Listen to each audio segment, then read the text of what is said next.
ரொம்ப நல்லாவே அம்மா என்னை பார்க்கணும்னு சொல்லிட்டே இருந்தாங்க. பொங்கலுக்கு புடவை எடுத்து வச்சு உனக்கு எத்தனை நாளாக நான் உன்னை கூப்பிட்டுட்ருக்கேன், வீட்டுக்கு வரத்துக்கு உனக்கு நேரமே கிடைக்காதான்னு கேட்டுகிட்டே இருந்தாங்க.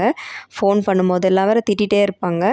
சரி அதனால 6 மணிக்கெல்லாம் காலையில் கிளம்பியாச்சுங்க. அப்படியே ஹோட்டலில் ரவா தோசை சாப்பிட்டுட்டு அம்மா வீட்டுக்கு கிளம்பியாச்சு.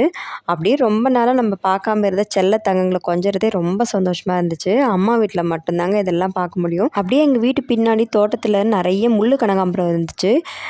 இது இது மஞ்சள் கனகாம்பரம் சொல்லுவாங்க, இல்லைனா காட்டு கனகாம்பரம் கூட சொல்லுவாங்க. நிறைய பூத்திருக்கும். சின்ன வயசில் நான் தெரியாமல் நிறைய மொட்டாவே கிள்ளிட்டு வந்துடுவேன். இவ்வளோ மொட்டா கிள்ளிட்டு வருவேன்னு சொல்லிட்டு அம்மா திட்டுவாங்க.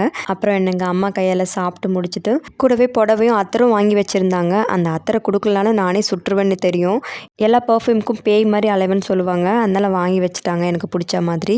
ஆனால் இந்த ஸ்மெல் என்னமோ தெரியலைங்க, ஒத்துக்கவே இல்லை, ஒரே வாமிட்டாக வந்துடுச்சு. இருந்தாலும் விடலை, நம்ம எல்லா அம்மா வீட்லேயும் ஸ்பெஷலாக தர இந்த பையில எல்லாத்தையும் பேக் பண்ணிவிட்டு அப்படியே வர வழியில் உடையார் கோயிலை பார்த்துட்டு சென்னைக்கு கிளம்பி